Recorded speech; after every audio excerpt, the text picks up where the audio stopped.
During a recent BBC interview, Andrew Tate was confronted about allegations of misogyny and rape, a challenge faced by the influencer.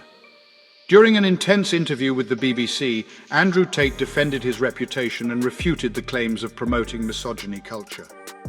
Upon being confronted by the BBC with a number of allegations, including rape, human trafficking and exploiting women, all of which are currently under investigation by Romanian prosecutors, he simply brushed them off. The influencer was questioned about the potential harm caused by his controversial views on women, and in response he asserted that he was a force for good, and that his actions were guided by God's instructions to do good. Mr. Tate's most recent television interview, which took place after his release into house arrest from Romanian police custody in April, was his first with a major broadcaster.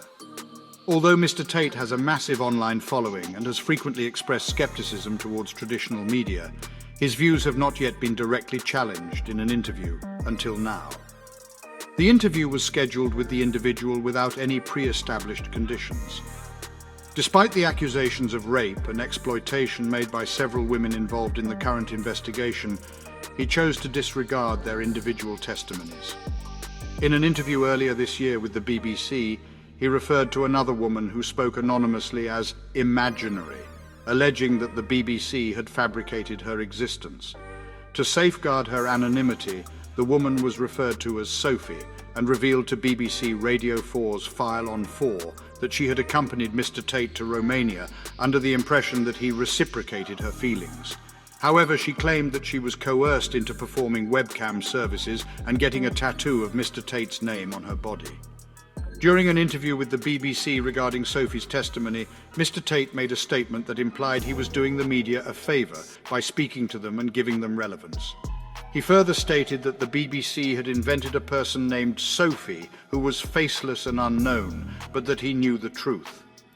Currently, Sophie is offering her assistance to Romanian prosecutors as they conduct their investigation. In addition, it was conveyed to him the apprehensions of school teachers, high-ranking police officials, and advocates for human rights regarding the impact of his perspectives. The worries encompass remarks made by the CEO of Rape Crisis in England and Wales, who expressed her apprehension about the hazardous ideology of misogynistic rape culture that Mr. Tate propagates. Mr. Tate, seated in a small armchair opposite the interviewer, dismissed the accusations as complete nonsense. During the interview's later stages, he expressed his belief that it was entirely disingenuous to claim that he was harming young individuals and pretending to do so. When questioned regarding accusations that he was responsible for the rise in attacks on girls and harassment of female teachers by certain organizations, he firmly denied any involvement in promoting such behavior, stating that he has never encouraged any student to attack a teacher, regardless of their gender. My message is simple. Hard work and discipline are key virtues. As an athlete, I am committed to advocating against drug use and promoting religious values. I firmly believe that alcohol and knife crime have no place in our society, and I stand against every problem that plagues our modern world. Mr. Tate claimed that his remarks were taken out of context or meant as humorous, including a video conversation where he stated that a woman's intimate areas were owned by her male partner. When confronted about his comment, he responded by saying, "I am uncertain whether you comprehend the concept of sarcasm, context, and satirical content." The tone of an online video viewed by the BBC does not align with the description provided. Despite the remarks he made on an earlier version of his online coaching course, Hustlers University, regarding emotional manipulation of women, he denied any admission to such behavior. The introduction found on the website started with the words, "Andrew Tate is my name, and there is no one else on this planet more qualified to instruct you on the subject of male-female interactions." According to the statement, Mr. Tate's role was to find a girl, go out on dates with her, have sexual relations, make her fall in love with him to the point of obedience, and finally convince her to join him on a webcam to pursue wealth as partners. The webpage has been removed since then.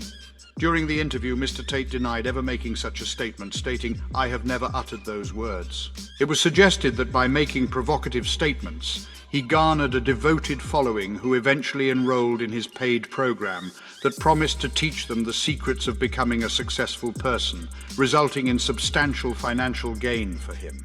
According to Mr. Tate, he is a positive influence on the world. He acknowledges that this may not be apparent to everyone at the moment, but insists that it will become clear in due time. Furthermore, Mr. Tate firmly believes that his actions are guided by a divine force to achieve good deeds, and he is motivated by the desire to improve the world. Throughout the discussion, which spanned almost 40 minutes, Mr. Tate repeatedly referred to the little pieces of paper the interviewer had brought with them and advised them to conduct further research, as he believed the interviewer was making unfounded claims. As a display of his lack of faith in conventional media, the interview and visit were recorded by his crew for their exclusive use. Upon his departure, he alleged that the BBC had agreed to pose only sanitized questions. Although the BBC offered discussion topics before the interview as a courtesy, in accordance with the BBC's editorial guidelines, it was made it clear that the BBC would not agree to the questions beforehand and intended for the interview to be a stimulating and comprehensive conversation that would include thought-provoking inquiries.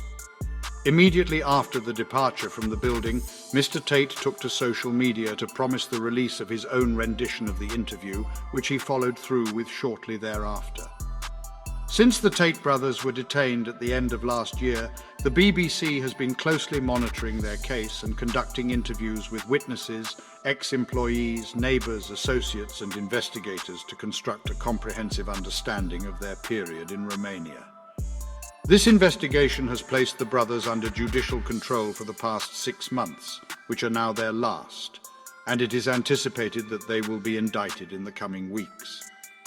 To support our channel's growth and ensure broader awareness, kindly hit the like and subscribe buttons. This will help us reach more individuals and disseminate valuable information. Thank you in advance.